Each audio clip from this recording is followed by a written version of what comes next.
Hola chicos, espero que se encuentren bien. Hoy nos toca trabajar el ascenso de Perón a la Secretaría de Trabajo, ¿sí? Esto fue en el gobierno de Pedro Pablo Ramírez, ¿sí? Compañero de armas de Perón, ¿sí? Y bueno, Perón empezó a destacarse, ¿sí? Por su accionar, por llevar a cabo sus políticas, ¿sí? Tanto a él como a sus compañeros les preocupaba que los conflictos políticos y sociales llevaran a un enfrentamiento grave, ¿sí? Como ser una guerra civil, y que esto a su vez permitiera el avance del comunismo. Pero en lugar de reprimir las protestas, Coronel decidió abordar de una manera diferente la relación entre los trabajadores y el gobierno, los distintos trabajadores. Entonces, durante el gobierno de Pedro Pablo Ramírez, Perón fue designado al frente de la División Nacional de Trabajo, lo que luego después se transformaría en la Secretaría de Trabajo y Previsión. Entonces, de a poco empezó a recibir a los dirigentes sindicales. Estos, justamente los dirigentes sindicales, aceptaron dialogar, ¿sí? Aunque lo hicieron con cierta desconfianza, ¿sí? Pero dispuestos sobre todo, ¿sí? A aprovechar la ocasión para obtener respuestas a sus reclamos. El resultado fue el fomento de la organización de trabajadores y el aumento de la afiliación de los gremios, a los gremios, ¿sí? Lo que se llamó después agremiación. La posibilidad de una persona, un trabajador que se agremiara, por ejemplo, alguien que trabajaba en el comercio, que se pudiera agremiar justamente al sindicato de comercio, ¿sí?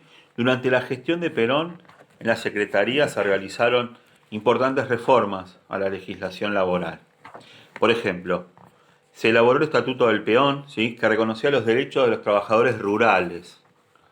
No tenían descanso, para que se dé una idea, no tenían descanso dominical, el domingo tenían que trabajar, no tenían, si les pasaba algo, no tenían médico, no podían ir al médico, y la posibilidad, entonces, esa reforma pasó a ser justamente el descanso dominical, derecho al descanso dominical, una asistencia médica, la indemnización por despido, ¿sí?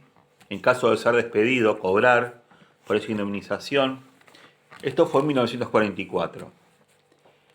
También se extendió a todos los gremios la jubilación a los, por ejemplo, entre ellos a los empleados de comercio, ¿sí? Antiguamente se daba, digamos, se jubilaban pocos rubros, ¿sí? Laborales.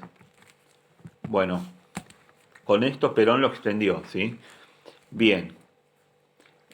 También se estableció el aguinaldo, ¿sí? La posibilidad de cobrar medio sueldo más a mitad de año y a fin de año.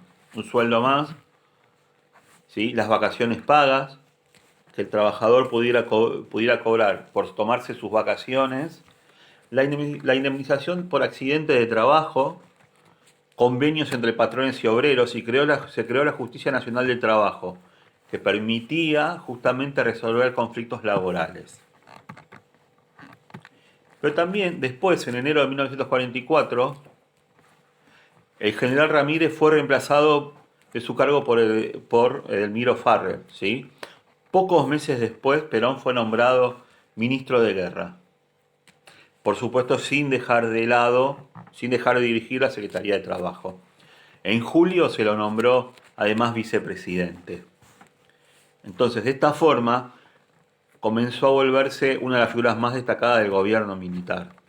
Y a principios de 1945, después de declarar la guerra al eje, el gobierno de Farrell restableció la actividad de partidos políticos. La oposición, que los había acusado de nazi y que desconfiaba del accionar de Perón, pidió que se pudiera llamar a elecciones. ¿Sí? Algunos jefes militares, preocupados por la popularidad de Perón, lo presionaron para que renunciara a sus cargos. ¿Sí? Esto sucedió el 8 de octubre. Finalmente, después fue encarcelado. Pero el 17 de octubre, los trabajadores, ¿sí? Empezaron a hacer una movilización para lograr que justamente lo soltaran, y eso fue lo que sucedió.